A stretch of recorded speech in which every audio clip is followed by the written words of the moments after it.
Sufficient है, और जितना आप लोगों ने किया होगा उतना सफिशियंट है। उसके अलावा टीकाएं और देख लेना आप लोग, या मैं ही ग्रुप में आपसे शेयर कर दूंगा योग दर्शन की कुछ इंपॉर्टेंट टीकाएं। बाकी आपने पूरा योग दर्शन पढ़ लिया, तो योग सूत्र पूरा पढ़ लिया, तो दर्शन तो आपका पूरा कवर हो ही गया है।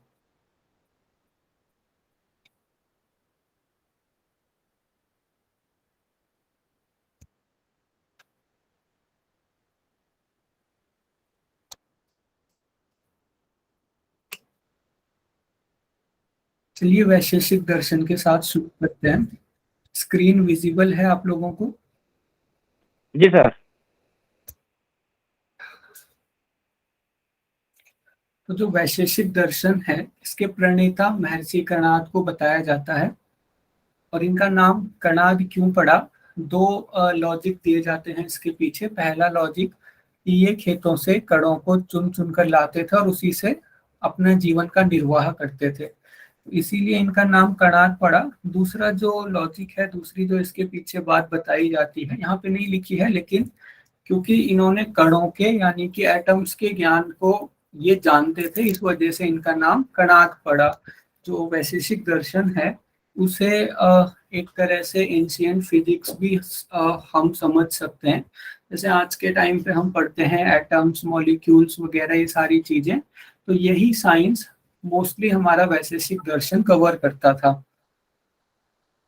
तो कणाद का जो एक्चुअल नाम था वो उल्लूक था। महर्षि कणाद जी का जो एक्चुअल नाम था वो उल्लूक था, इसीलिए इसे औलूक्य दर्शन भी कहा जाता है। औलूक्य यानी दर्शन, औलूक्य दर्शन।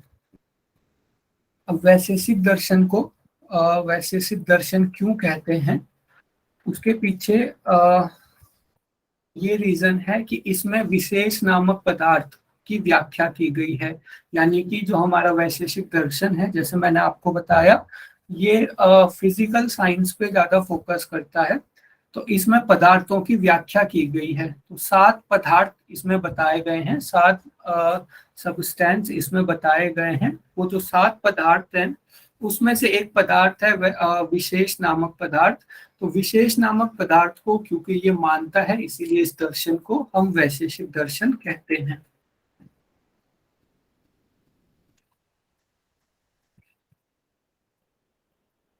जो वैशेषिक दर्शन है उसका विकास 300 ईसा पूर्व माना जाता है, और इसके जो ज्ञान का आधार है वो वैशेषिक सूत्र है। जैसे हर दर्शन किसी न किसी सूत्र पर आधारित होता है, तो वैसे ही वैशेषिक दर्शन आपका वैशेषिक सूत्र पर आधारित है, और इसके रचयिता महर्षि कणाद जी ही हैं। अब इसके ऊपर 2 बहुत इंपॉर्टेंट टीकाएं हुई हैं, टीकाएं यानी कि कमेंट्री हुई हैं। सबसे पहले प्रशस्त पाद जी ने वैशेषिक सूत्र पर एक भाष्य लिखा जिसका नाम है पदार्थ धर्म संग्रह। और उसके बाद अभी जो वैशेषिक दर्शन है, पहले का जो वैशेषिक दर्शन था वो मेनली आधारित था महर्षि कणाद के सूत्र के ऊपर। लेकिन अभी जो वैशेषिक दर्शन है, क्योंकि टाइम के साथ साथ किसी दर्शन में नई नई चीजें जुड़ती जाती हैं, तो अभी का जो वैशेषिक दर्शन है, जितने भी वैशेषिक दर्शन के कंसेप्ट पढ़ने को मिलते हैं, वो श्रीधर द्वारा लिखित पदार्थ धर्म संग्रह की टीका से भी मिलती है चीजें। तो 2 टीकाएं हो गए वैशेषिक सूत्र पर, जिस दोनों का ही नाम है पदार्थ धर्म संग्रह। एक है प्रशस्त पाद जी की टीका और दूसरी है श्रीधर जी की टीका। तो ये आपको ध्यान में रखनी है। वैशेषिक दर्शन का सबसे जो इम्पोर्टेंट और एकमात्र टॉपिक है वो है पदार्थ। पदार्थ क्या होते हैं? पदार्थ यानी कि सबस्टेंस। तो जो आपका वैशेषिक दर्शन है उसमें पदार्थों की मीमांसा हुई है, यानी कि अलग अलग पदार्थों के बारे में बताया है। अगर हम पदार्थ को डिवाइड करें 2 भागों में, अगर हम पदार्थ को 2 वर्गों में डिवाइड करें, तो एक है भाव पदार्थ और एक है अभाव पदार्थ। पहला है भाव पदार्थ। भाव पदार्थ यानी कि जो हमें किसी चीज के होने का भाव दे रहा है, किसी चीज की उपस्थिति का, किसी चीज के होने का, किसी के एग्जिस्टेंस का, अस्तित्व का भाव दे रहा है, वो है भाव पदार्थ। और जो हमें किसी चीज की अनुपस्थिति का या फिर हम ऐसे कह सकते हैं किसी चीज के अभाव का हमें बोध देता है, वो अभाव पदार्थ है। क्लियर हुआ? पहले हो गए भाव पदार्थ, जो कि हमें किसी चीज के भाव का यानी कि उपस्थिति का अस्तित्व का बोध कराता है, वो सारे भाव पदार्थ हैं। और जो पदार्थ हमें किसी चीज के अभाव का यानी कि अब्सेंस का, अनुपस्थिति का बोध कराते हैं, वो अभाव पदार्थ है। तो भाव पदार्थ 6 हैं, 6 के 6 आपको याद होने चाहिए। द्रव्य, गुण, कर्म, सामान्य, विशेष और समवाय। 6 भाव पदार्थ हैं और अभाव पदार्थ बस एक ही है, और इसके अंदर हम बस अभाव को रखते हैं। तो 6 आपके भाव पदार्थ हो गए। कौन कौन से? द्रव्य, गुण, कर्म, सामान्य, विशेष, समवाय। ये सारे के सारे आपके भाव पदार्थ हो गए। ये सारी की सारी जो चीजें हैं वो हमें किसी न किसी के उपस्थिति का, प्रेजेंस का बोध कराती हैं। और अभाव के अंदर बस एक ही चीज है, वो खुद अभाव ही है। तो 2 कैटेगरी में हमने डिवाइड किया और भाव पदार्थ के अंदर हमने 6 चीजें पढ़ी। सबसे पहले इसमें हम बात कर लेते हैं द्रव्य के ऊपर। तो द्रव्य आप सब लोग जानते हो, द्रव्य यानी कि कोई भी ऐसी चीज जो कोई स्पेस घेरती है। आपने सबस्टेंस या फिर मैटर के बारे में पढ़ा होगा, तो उसे ही यहाँ पे द्रव्य कहा गया है। तो द्रव्य जो है वो 9 प्रकार के बताए गए हैं वैशेषिक दर्शन में। पहला है पृथ्वी, फिर है अग्नि, वायु, जल, आकाश, उसके बाद है दिक्। दिक् यानी कि इसे बहुत सारे लोग दिशा भी कहते हैं या फिर खाली स्पेस। दूसरा है काल, काल यानी कि टाइम। उसके बाद है आत्मा और लास्ट में है मन। तो ये 9 प्रकार के द्रव्य हो गए आपके वैशेषिक दर्शन के अनुसार। पृथ्वी, अग्नि, वायु, जल और आकाश, ये पंच महाभूत हो गए। और बाकी बचे हुए जो आपके 4 हैं वो है दिक् यानी कि दिशा, ये आपका स्पेस आ गया। उसके बाद काल यानी कि समय, आत्मा और मन। तो ऊपर के 5 जो हैं उनको हम पंच महाभूत भी कहते हैं। और ये जो पंच महाभूत हैं, इन सभी का एक विशिष्ट गुण होता है जो कि हम योग में बहुत बार पढ़ चुके हैं। जैसे कि जो पृथ्वी है, पृथ्वी का विशेष गुण है गंध। तो आप लोग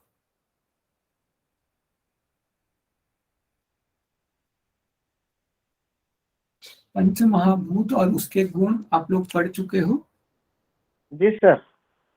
हाँ जी।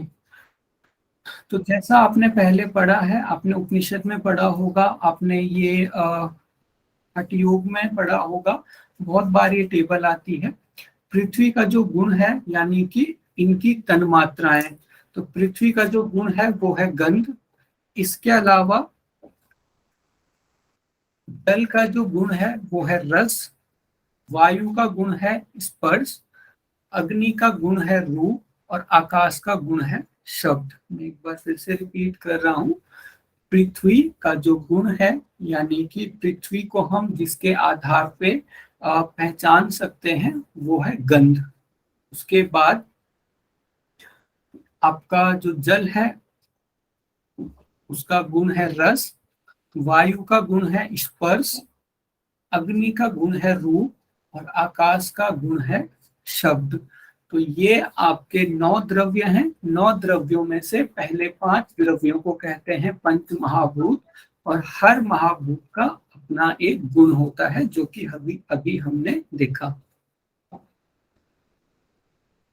इसके बाद अगर हम गुण की बात करें तो अगर द्रव्य हैं तो द्रव्यों के कुछ ना कुछ गुण भी होंगे। तो क्योंकि पहला पदार्थ द्रव्य था, उसके बाद द्रव्यों के क्या क्या गुण हैं, क्या क्या गुण हो सकते हैं, इसको यहाँ पे बताया गया है। तो जो आपका वैशेषिक दर्शन है इसमें 24 प्रकार के गुण माने जाते हैं। 24 गुण कौन कौन से हैं? मीन्स सारे के सारे जो आपके द्रव्य हैं उनमें से सबके इसमें से कुछ ना कुछ गुण होंगे। टोटल जो गुण हैं वो आपके 24 गुण हैं। 24 गुण आपका रूप, स्वाद, स्पर्श, गंध, शब्द, संयोग, विभाग, दूरव, अपरत्व, पृथकत्व, परिमाण, बुद्धि, सुख, दुख, इच्छा, द्वेष, प्रयत्न, गुरुत्व, द्रव्य, स्नेह, संस्कार, संख्या, धर्म और अधर्म। अब ये जो आपके 24 गुण हैं इनको आपको एक्सप्लेन करके पढ़ने की जरूरत नहीं है, और अगर आपसे इनका नाम याद होता है तो आप लोग कर सकते हैं, नहीं तो आपको 24 के 24 गुणों का भी नाम याद करने की जरूरत नहीं है। जस्ट आपको याद रखना है कि वैशेषिक दर्शन में आपके 24 प्रकार के गुण माने गए हैं। गुण यानी कि जो आपके द्रव्य हैं उनको, उनके गुणों को बताने के लिए यहाँ पे गुणों की संख्या उसके बाद बताई गई है। तो द्रव्य हमारे 9 प्रकार के थे, ये आपको ध्यान रखना है, द्रव्यों के नाम आपको याद होने चाहिए। उसके बाद आते हैं गुण। गुण 24 प्रकार के होते हैं, इनके नाम अगर आपको याद रहते हैं तो अच्छी बात है, नहीं तो फिर भी आप लोग जस्ट इतना याद रख सकते हो कि 24 प्रकार के गुण आपके वैशेषिक दर्शन में बताए गए हैं। उसके बाद अगर द्रव्य हैं तो उन द्रव्यों में कुछ ना कुछ क्रियाशीलता भी होगी। जैसे जो आपकी हवा है कभी वो फ्लो करती है, जो आपका पानी है वो नीचे की तरफ बहता है, गर्म हवा ऊपर की तरफ जाती है। तो जितने भी द्रव्य हैं वो कुछ ना कुछ क्रियाशीलता उनमें बनी हुई रहती है। तो उनकी क्रियाशीलता को समझाने के लिए, उनकी क्रियाशीलता की व्याख्या करने के लिए वैशेषिक दर्शन में फिर 5 प्रकार के कर्म बताए गए हैं। कौन कौन से हैं? यहाँ पे थोड़ा सा टाइपिंग मिस्टेक हुई है, उत्पन्न नहीं है, उत्क्षेपण है। आपको इसे करेक्ट कर लेंगे आप लोग। उत्क्षेपण, उत्क्षेपण का मतलब होता है किसी चीज को ऊपर की तरफ फेंकना या फिर किसी चीज का ऊपर की तरफ जाना। फॉर एग्जाम्पल अगर कहीं पे गर्म हवा है तो वो हमेशा ऊपर की तरफ जाएगी, या फिर कोई बहुत हल्की गैस है तो वो हमेशा ऊपर की तरफ जाती है। इस ऊपर की तरफ जाने के कर्म को हम कहते हैं उत्क्षेपण। या फिर आप किसी वस्तु को ऊपर की तरफ फेंकते हो तो ऊपर की तरफ जब वो जाती है, आपने पत्थर को ऊपर फेंका तो पत्थर जब ऊपर जा रहा है तो उसे हम कहते हैं उत्क्षेपण। दूसरा है अवक्षेपण। अवक्षेपण होता है जब कोई वस्तु ऊपर से नीचे आती है। जैसे आपने पत्थर ऊपर फेंका तो जब वो ऊपर जाएगा वो उत्क्षेपण कर्म हो गया, और जब वो पत्थर नीचे आएगा तो वो अवक्षेपण कर्म हो गया। अब ये हमारे द्वारा भी हो सकता है और द्रव्यों में खुद भी ये कर्म हो सकते हैं। जैसे कि जैसे बारिश होती है तो वो एक अवक्षेपण कर्म है। जल वाष्प ऊपर जाता है, बादल बनाता है, वो एक उत्क्षेपण कर्म है। तो ये 2 कर्म हो गए, उत्क्षेपण और अवक्षेपण। उसके बाद एक है आकुंचन और प्रसारण। आकुंचन का मतलब होता है कॉन्ट्रैक्शन। जब किसी द्रव्य के जो अणु परमाणु हैं वो एक जगह पे इकट्ठा होने लगते हैं, जब कोई वस्तु आकुंचित यानी कि कॉन्ट्रैक्ट होने लगती है, उसका आकार छोटा होने लगता है, उसे हम कहते हैं आकुंचन। आपने एक स्पंज देखा होगा, या फिर एक, अगर आप कोई सा भी एक स्पंज वाली बॉल आती है, जब आप उसको दबाते हो तो उस कर्म को हम कहते हैं आकुंचन, यानी कि किसी चीज का छोटा हो जाना, कॉन्ट्रैक्ट हो जाना, वो आकुंचन है। इसके ठीक उल्टा होता है प्रसारण। प्रसारण यानी कि किसी वस्तु के अणुओं का, परमाणुओं का फैलना प्रसारण हो गया। जैसे कि अगर हमारा जो सिलेंडर है उसमें गैस भरी हुई रहती है, अगर वो गैस कभी लीक हो जाती है तो गैस एक सिलेंडर में अभी भरी हुई है, अगर वो लीक हो रही है तो गैस पूरे रूम में फैल जाती है। तो गैस के जो अणु हैं वो चारों तरफ फैल रहे हैं, उसे हम कहते हैं प्रसारण। अगर आप एक रबड़ को खींचते हो तो वो भी रबड़ का प्रसारण हो गया। उसके बाद हो गया गमन। तो ये जो 4 प्रकार के कर्म बताए गए हैं, उत्क्षेपण, अवक्षेपण, आकुंचन, प्रसारण, इनको छोड़ करके जितने भी मूवमेंट हो रहे हैं, जितना भी क्रियाशीलता है, वो सारे के सारे गमन में आ जाता है। हम एक जगह से दूसरी जगह जा रहे हैं, ये भी आपका गमन में आ गया। तो ये 5 प्रकार के कर्म हो गए वैशेषिक दर्शन के अनुसार। तो ये आपको याद होने चाहिए। फिर से रिपीट कर रहा हूं मैं, उत्क्षेपण, अवक्षेपण, आकुंचन, प्रसारण और गमन।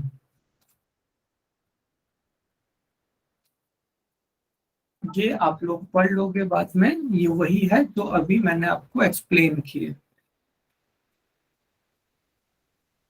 और यहाँ पे आकुंचन और प्रसारण का एक और सिंपल सा एग्जांपल लिखा हुआ है। अगर कोई कागज है, हम उसे मोड़ दें तो वो आकुंचन हो गया, और उस मोड़े हुए कागज को हम फिर से सीधा कर दें तो वो प्रसारण हो गया।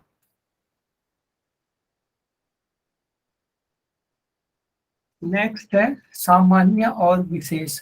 सामान्य और विशेष लगभग लगभग ये सेम होते हैं, लेकिन एक दूसरे के अपोजिट होते हैं, लेकिन इनकी जो एक्सप्लेनेशन है लगभग लगभग सेम सी है। सामान्य वैशेषिक दर्शन का चौथा पदार्थ है। तो सामान्य क्या होता है? सामान्य होता है, सामान्य एक ऐसी प्रॉपर्टी है, या फिर हम ऐसे कह सकते हैं, सामान्य एक ऐसे लक्षण हैं जिनकी वजह से हम अलग अलग लोगों को एक कैटेगरी में, एक ग्रुप में रख सकते हैं। फॉर एग्जाम्पल, अभी हम सारे के सारे यहाँ पे MDYA के द्वारा जुड़े हुए हैं। तो हम सब में एक कॉमन चीज क्या हो गई कि हम MDYA से जुड़े हुए हैं। या फिर हम सारे के सारे मनुष्य हैं, तो कुछ ऐसी चीजें हैं जिनकी वजह से हम सब मनुष्य में आ गए। जैसे हम सबकी 2 आंखें हैं, 2 हाथ हैं, 2 पैर हैं, हम सबकी स्पाइन स्ट्रेट है। बिल्कुल ऐसे ही अगर हम एक शब्द लेते हैं गाय, तो गाय के अंदर अगर हम बहुत सारे गायों को रख रहे हैं तो उनके कुछ सामान्य लक्षण होंगे जिनकी वजह से हम उनको एक ग्रुप में रख रहे हैं। तो सामान्य यानी कि ऐसे लक्षण जिनकी वजह से विभिन्न व्यक्तियों को या फिर विभिन्न चीजों को एक जाति में, एक ग्रुप में रखा जाता है, उन लक्षणों को हम सामान्य कहते हैं। समझ में आया सामान्य?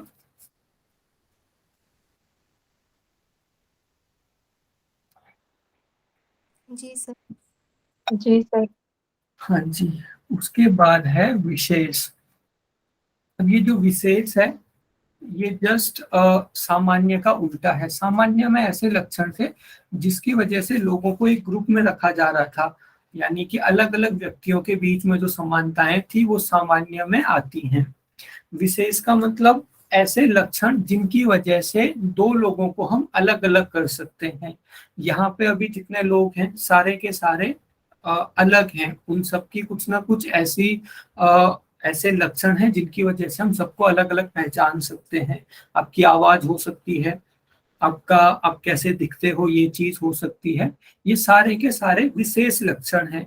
विशेष यानी कि ऐसे लक्षण जिसकी वजह से हम किसी एक चीज को पर्टिकुलर पहचान सकते हैं। ऐसे लक्षण जो कि किसी द्रव्य को अन्य द्रव्यों से अलग बनाता है।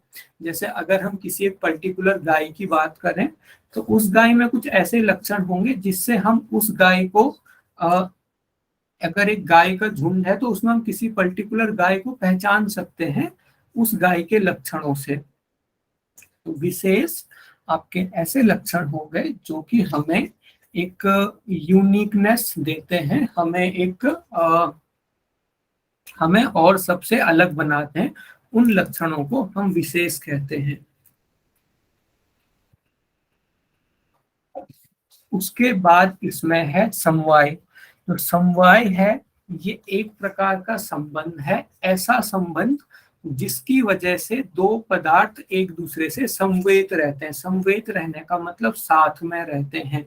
जैसे कि जो आपके धागों और कपड़ों के बीच का संबंध है, जहां जहां पे कपड़े होंगे उनके बीच में धागे जरूर होंगे, जहां जहां पे आपके फूल होंगे वहां वहां पे सुगंध जरूर होगी।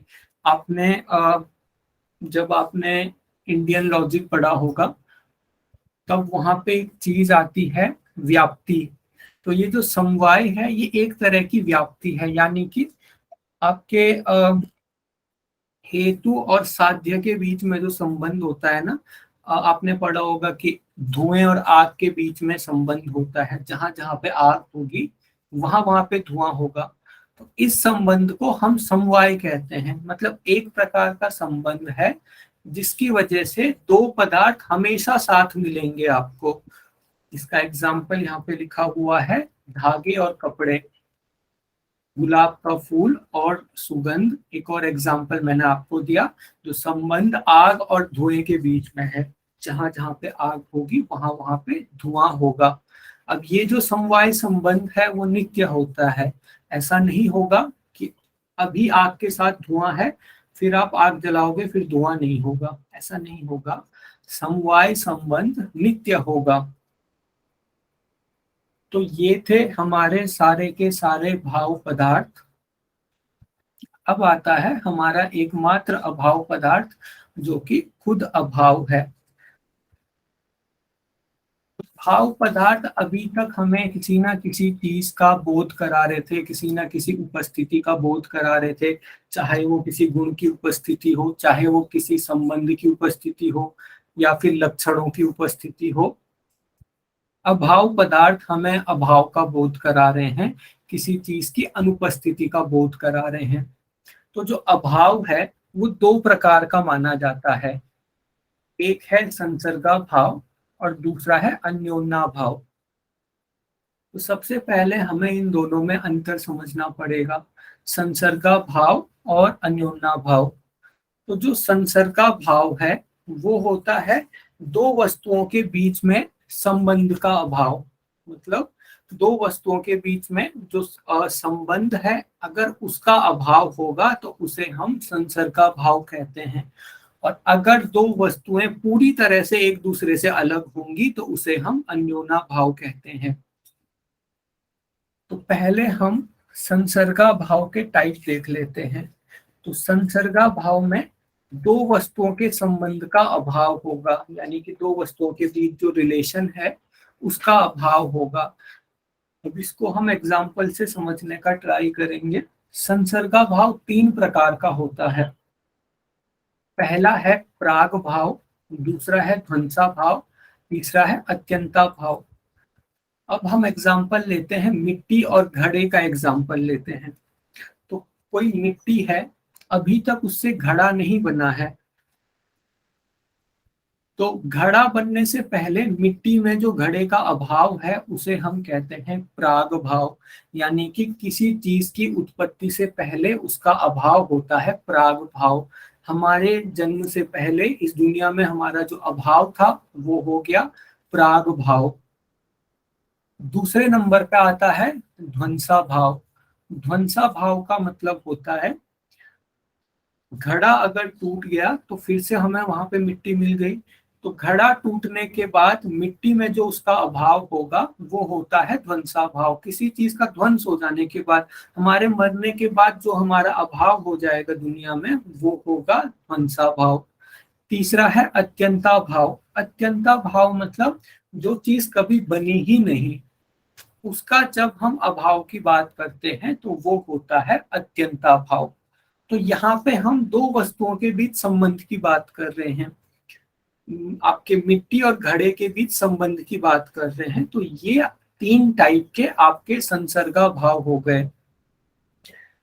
और जो आपका अन्योन्या भाव था, अन्योन्या भाव में दो चीजें पूरी तरह से अलग होंगी, उसे हम कहते हैं अन्योन्या भाव।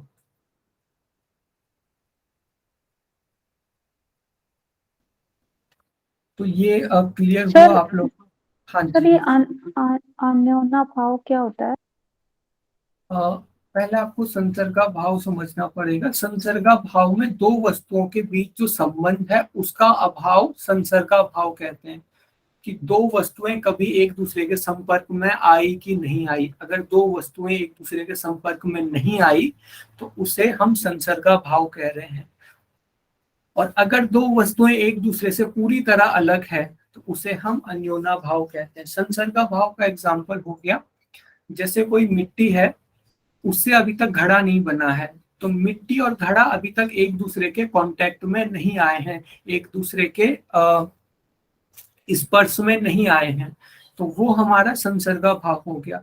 लेकिन अगर हम मिट्टी और सूर्य के बीच में अभाव देखें तो वो चीजें पूरी तरह से अलग हैं। तो ये जो पूरी तरह से अलग वाला अभाव होता है उसे हम अन्योना भाव कहते हैं। समझ आया? Yes sir. हाँ सर, जैसे कि घोड़ा गाय नहीं है तो ये अनन्या था। हाँ, ये आपका अन्योना भाव होता है। और एक चीज आपने यहाँ पे और ध्यान रखनी है, जो आपका वैशेषिक दर्शन है इसमें दो प्रमाण बताए गए हैं।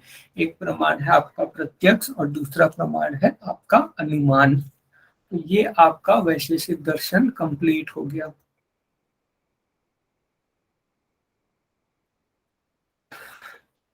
अब आगे चलते हैं हम वेदांत दर्शन के ऊपर। तो वेदांत दर्शन जो हमारी भारतीय संस्कृति है उसका सबसे महत्वपूर्ण दर्शन है, और काफी लोग भारतीय दर्शन को पूरी तरह से वेदांत दर्शन ही समझते हैं। अभी भी आप लोग अगर देखोगे तो बहुत सारे लोग, अगर हम भारतीय दर्शन की बात करते हैं तो ज्यादातर सांख्य दर्शन, वैशेषिक दर्शन के बारे में बहुत कम लोगों को पता है जो कि फिलॉसफी पढ़ रहे हैं। नहीं तो सारे के सारे लोग यही समझते हैं कि भारतीय दर्शन पूरी तरीके से आपका आधारित है। एक मिनट।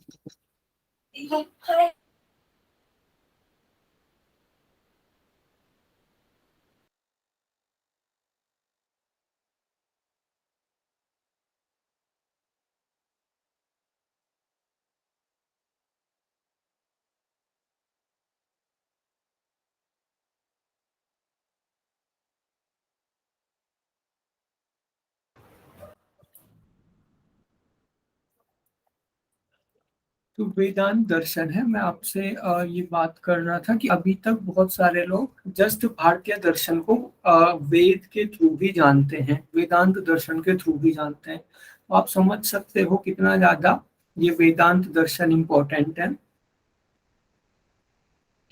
अब जो वेदांत दर्शन के प्रणेता हैं, वेदांत दर्शन के प्रणेता बादरायण जी को माना जाता है।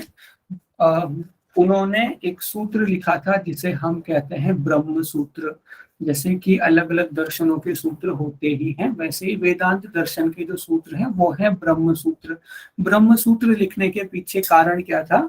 समय के साथ लोगों को लगने लगा था कि जो उपनिषद हैं उनकी शिक्षाओं में एक तरह से कॉन्ट्राडिक्शन है, यानी कि उपनिषद की एक बात उपनिषद की दूसरी बात को काटती है, ऐसा लोगों को लगने लगा था।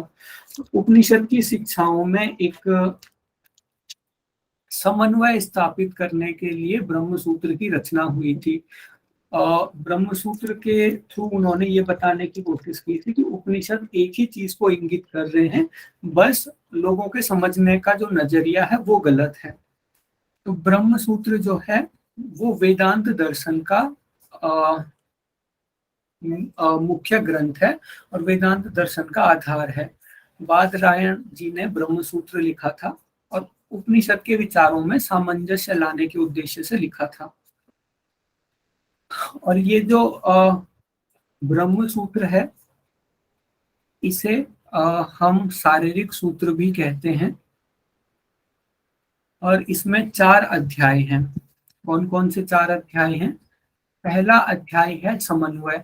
समन्वय यानी कि इसमें ब्रह्म विषयक विचार है। और एक चीज यहाँ पे नहीं लिखी है कि उपनिषद की शिक्षाओं में जो भी आपके कॉन्ट्राडिक्शन थे, यानी कि जो भी उपनिषद की बातें एक दूसरे के खिलाफ लग रही थी, उन सब का यहाँ पे समन्वय स्थापित किया, यानी कि उन सब वो चीजें कैसे एक दूसरे को सपोर्ट कर रही हैं, ये ब्रह्म सूत्र के पहले अध्याय में इन्होंने बताया है। ब्रह्म सूत्र में कितने सूत्र हैं?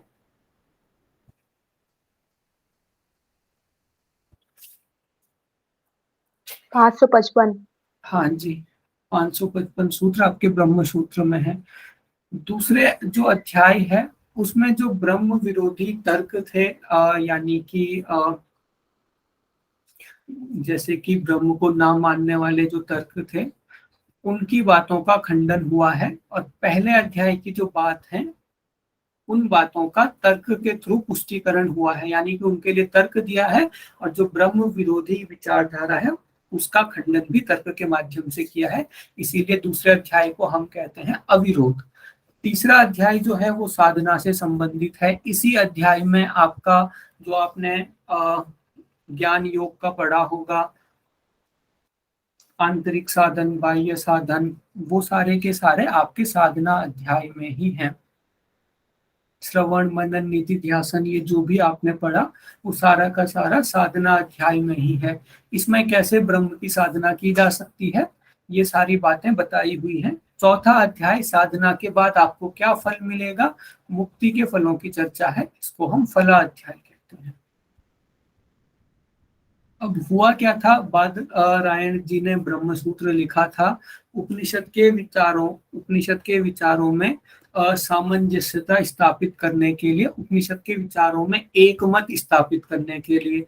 लेकिन उन्होंने जो सूत्र लिखे वो थोड़े से शॉर्ट थे, थोड़े से समझने में टफ थे, तो उनके सूत्रों को पढ़ के भी अलग अलग संप्रदाय बन गए, यानी कि किसी ने उनके सूत्रों की अलग व्याख्या की, किसी ने उनके सूत्रों की अलग व्याख्या की। तो इस तरह से उनके सूत्र के ऊपर भी अलग अलग वेदांत दर्शन के संप्रदाय बन गए। कौन कौन से संप्रदाय मेन हैं, यहाँ पे है अद्वैतवाद, विशिष्टाद्वैतवाद, द्वैतवाद और द्वैताद्वैत।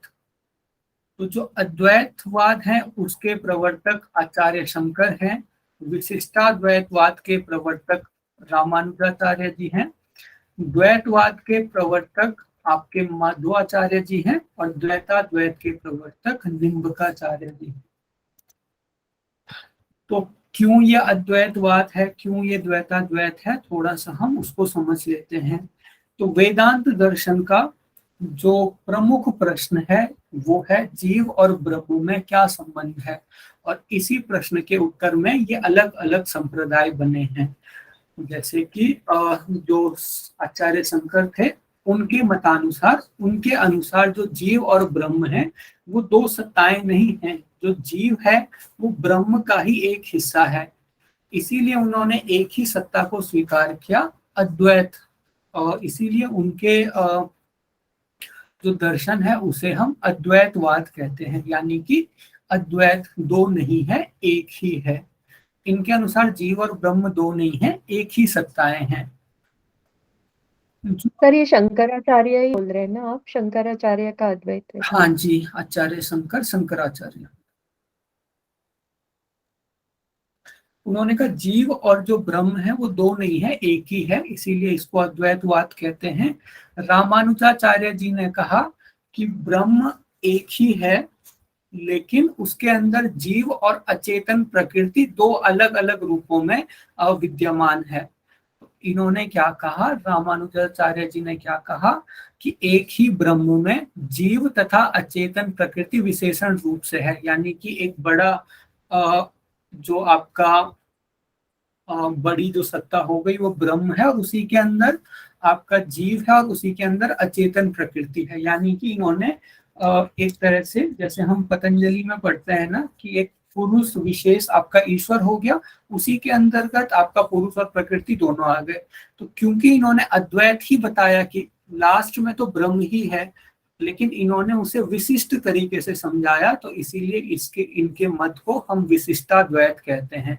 यानी कि इनका जो मत था वो अद्वैत ही था, इन्होंने बस ब्रह्म को ही एक सत्ता माना, लेकिन उसके अंदर ब्रह्म के अंदर दो सत्ताएं और स्वीकार की।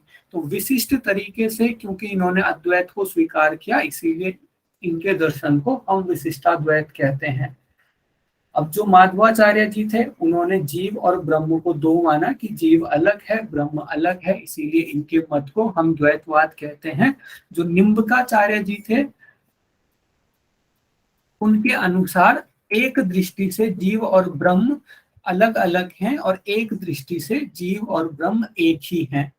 तो इनके मत को हम द्वैताद्वैत कहते हैं, यानी कि जीव और ब्रह्म का जो संबंध है वो द्वैत भी है, यानी कि अलग अलग भी है दोनों, और अद्वैत भी है, दोनों एक भी बहुत बार लगते हैं। तो इसी मत के हिसाब से इनका जो दर्शन था उसे हम द्वैताद्वैत कहते हैं। द्वैताद्वैत दो शब्दों से मिलकर बना है, द्वैत प्लस अद्वैत। अब कुछ चीजें आपके वेदांत दर्शन में इंपॉर्टेंट है। सारे के सारे दर्शन को तो हम नहीं पढ़ सकते, ना ही एग्जाम के पॉइंट ऑफ व्यू से ये सारे के सारे दर्शनों के अंदर से चीजें आने वाली हैं क्वेश्चन। कुछ एक टॉपिक से आते हैं, उनको हम देख लेते हैं।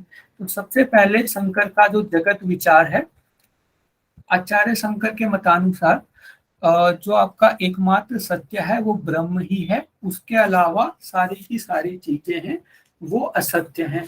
तो इन्होंने ब्रह्म सत्यम जगत मिथ्या जीवो ब्रह्मय नाथपरा, यानी कि जो ब्रह्म है वो एकमात्र सत्य है और जो जगत है वो मिथ्या है, यानी कि झूठ है, और जीव और ब्रह्म अभिन्न है, एक दूसरे से अभिन्न है, मतलब दोनों एक ही हैं। तो इन्होंने क्या कहा कि जो हमें जगत एक अलग सत्ता दिख रहा है, जो हमें जगत दिख रहा है, वो एक तरीके से हम रस्सी में सांप को देख रहे हैं, हम जगत में ब्रह्म को नहीं देख पा रहे हैं। तो थोड़ा सा अगर हम इसे सरल शब्दों में कहें तो इन्होंने माना कि जो आपको जगत दिख रहा है वो जगत नहीं है, कहीं ना कहीं वो ब्रह्म का ही एक रूपांतरण है। तो ब्रह्म सत्यम, ब्रह्म ही सत्य है, जो आपको जगत दिख रहा है वो मिथ्या है, क्योंकि जगत की जगह भी ब्रह्म ही व्याप्त है। जीवो ब्रह्मो नापरा, नाथ परा, यहाँ पे नाथ है, थोड़ा सा टाइपिंग मिस्टेक हुई है इनमें। अब इस चीज का तर्क देने के लिए शंकराचार्य जी ने तीन सत्ताओं की बात की, जिसे हम त्रिविध सत्ता कहते हैं। तो कौन कौन सी सत्ता है? प्रातिभाषिक सत्ता, व्यवहारिक सत्ता और पारमार्थिक सत्ता। प्रातिभाषिक सत्ता में वो सभी चीजें आ जाती हैं जो हम सपनों में देखते हैं या फिर जिस चीज का हमें भ्रम हो रहा है। जैसे कि आपने सपनों में कुछ पर्वत देखे, कुछ समुद्र देखे, तो वो चीजें आपने सपनों में देखी, उनका रियलिटी से कोई भी लेना देना नहीं है। ऐसी जो सत्ताएं हैं जो हम स्वप्न की अवस्था या फिर भ्रम की अवस्था में देखते हैं, लेकिन जैसे ही हम जागृत अवस्था में आ जाते हैं वैसे ही इनका हमें रियलिटी का बोध हो जाता है कि ये चीजें एग्जिस्ट नहीं करती। ऐसी सभी सत्ताओं को हम प्रातिभाषिक सत्ता कहते हैं। व्यवहारिक सत्ता किसे कहते हैं? व्यवहारिक सत्ता यानी कि जो हमें व्यवहारिक दृष्टि से तो सही लग रही है, जैसे कि जगत हो गया, आप मेरे सामने बैठे हुए हो, व्यवहारिक दृष्टि से आपका एग्जिस्टेंस, आपका अस्तित्व सही है, लेकिन अगर हम आचार्य शंकर की दृष्टि से देखें तो आप में भी ब्रह्म का ही वास है, आप भी एक रूपांतरण हो ब्रह्म का। तो व्यवहारिक सत्ता में ऐसी चीजें आ जाती हैं जो हमें व्यवहारिक दृष्टि से, यानी कि लोकमत की दृष्टि से जो चीजें हमें सही मालूम पड़ती हैं, हमें लगता है कि यहाँ पे पर्वत है, हमारी एक पृथ्वी है, ये सभी चीजें हमें लग रहा है कि सही है। लेकिन आचार्य शंकर ने बोला है कि ये भी गलत है, क्योंकि अल्टीमेट एक ही सत्ता है, वो है हमारी पारमार्थिक सत्ता। तो पारमार्थिक सत्ता में आपका बस ईश्वर आ जाता है, ब्रह्म आ जाता है, जो कि पूर्ण रूप से सत्य है। तो ये तीनों ही सत्ता क्लियर हुई आपको? इसमें कोई कंफ्यूजन है? सर एक बार व्यवहारिक वाली दोबारा बता दीजिए। व्यवहारिक सत्ता के अंदर वे वस्तुएं आती हैं जो हमें जागृत अवस्था में सत्य लगती हैं। जैसे कि अभी हम जगे हुए हैं तो अपने आसपास हम एक जगत देख रहे हैं, अपने आसपास आप लोग कुछ लोगों को देख रहे हो, प्रकृति को देख रहे हो, तो ये व्यवहारिक सत्ता हो गई। यानी कि व्यवहारिक दृष्टि से, यानी कि लोकमत की दृष्टि से जागृत अवस्था में ये हमें सत्य प्रतीत हो रही है। लेकिन आगे जाके जब हम जागृत अवस्था से तुरीय अवस्था में जाते हैं, या फिर योगी लोग जागृत अवस्था से तुरीय अवस्था में जाते हैं और आगे बढ़ते हैं, तो उन्हें ये सब भी झूठ लगने लगता है, उन्हें बस एक ही ब्रह्म सत्य लगने लगता है। तो ये दूसरी वाली सत्ता हो गई व्यवहारिक सत्ता, जो व्यवहारिक दृष्टि से ठीक है, लेकिन आचार्य शंकर कहते हैं कि ये भी आपको व्यवहारिक दृष्टि से सही तो लग रही है, आपको लग रहा है कि आपके आसपास एक जगत है, लेकिन अल्टीमेटली ये भी झूठ है। सत्य बस आपकी परमार्थिक सत्ता है, शुद्ध सत्ता है, जो कि आपकी ब्रह्म है। एक बार क्वेश्चन ये शायद से आया हुआ था कि जो ब्रह्म है वो कौन सी सत्ता के अंतर्गत बताया गया है, तो आपकी है पारमार्थिक सत्ता। समझ आया? जी सर। हाँ जी।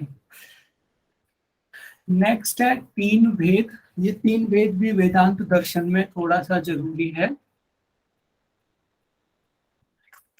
तीन भेद में से पहला भेद होता है सजातीय भेद। सजातीय भेद मतलब सजाति, एक ही जाति के हैं उनके बीच में जो भेद होगा, जो डिफरेंस होगा, उसे हम सजातीय भेद कहते हैं।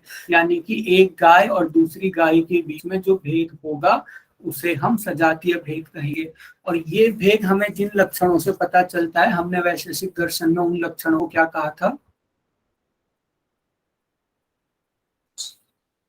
सामान्य, नहीं विशेष। हाँ। क्वालिटी वाला हाँ जी, विशेष। सर, विशेष वाला, विशेष। हाँ जी। सामान्य मतलब जिसकी वजह से सारे के सारे लोगों को हम एक ग्रुप में रख सकते हैं।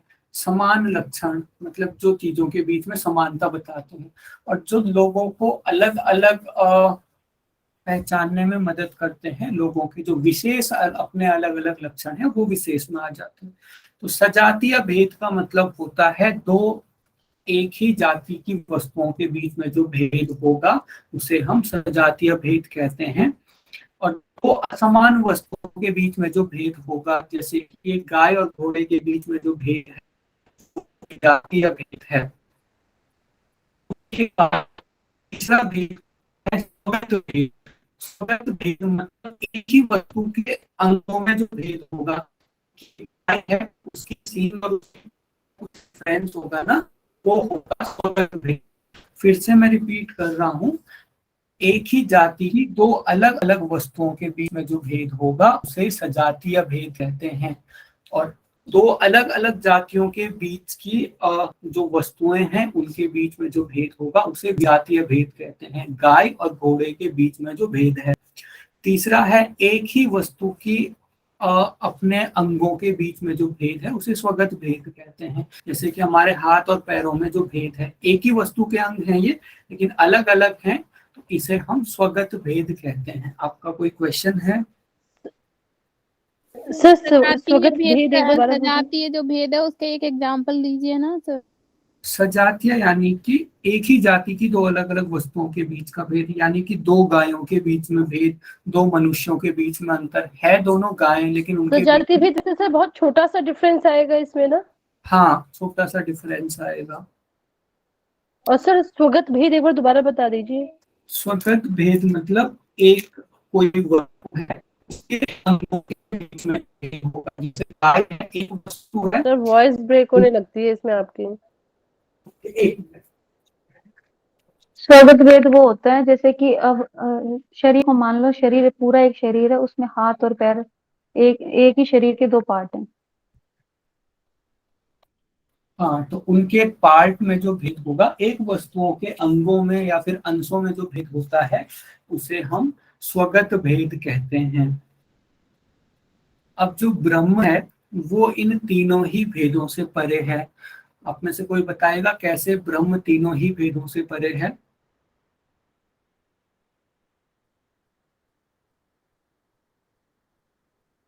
पर वो अवाक पाद है ना। हाँ जी। करने के लिए तो वहीं से है ना। आपकी वॉइस क्लियर नहीं आ रही है, आप रिपीट करेंगे प्लीज? मैं कह रहा हूँ सर, आए हुए तो सब वहीं से है ना।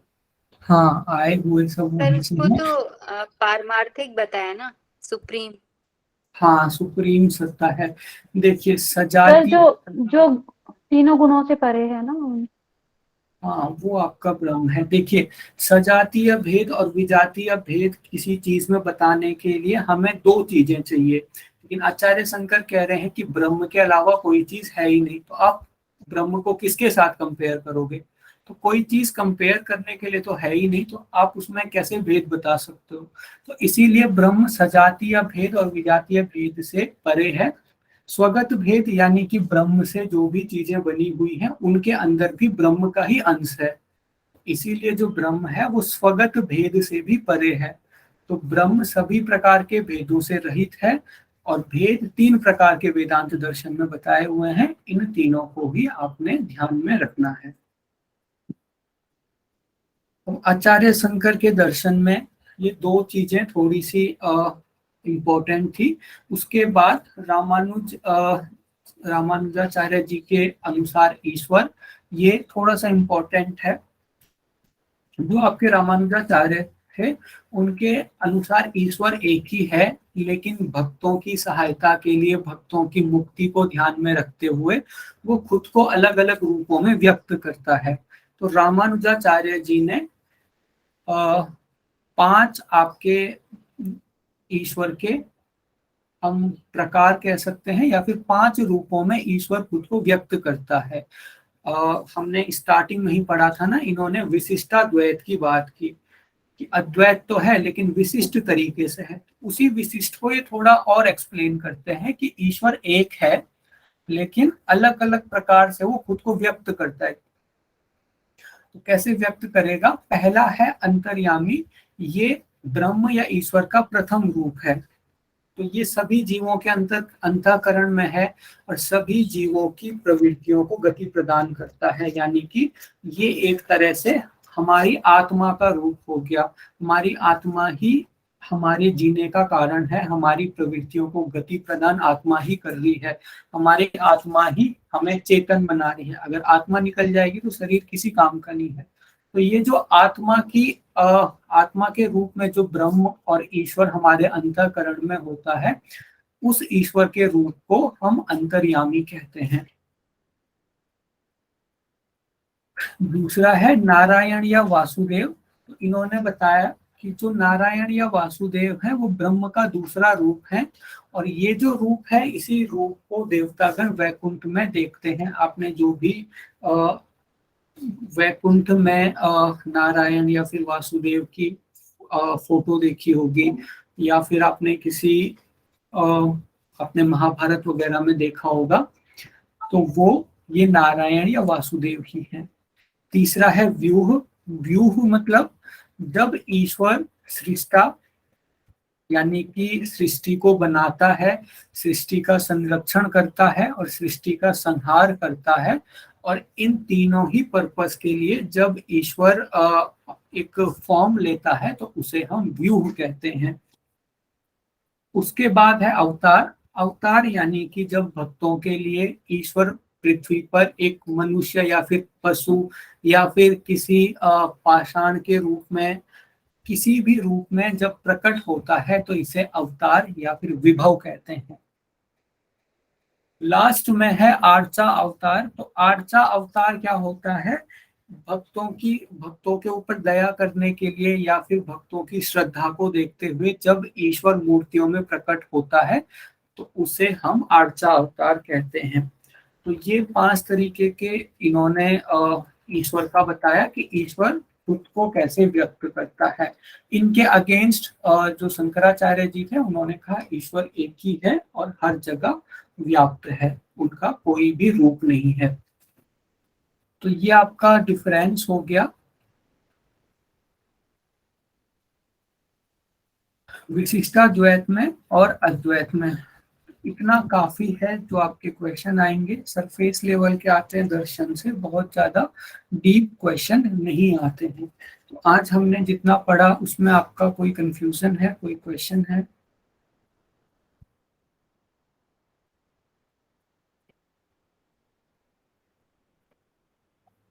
जो ये रामानुज आचार्य जी का जो ईश्वर का रूप है, इसमें डिटेल में क्या आ सकता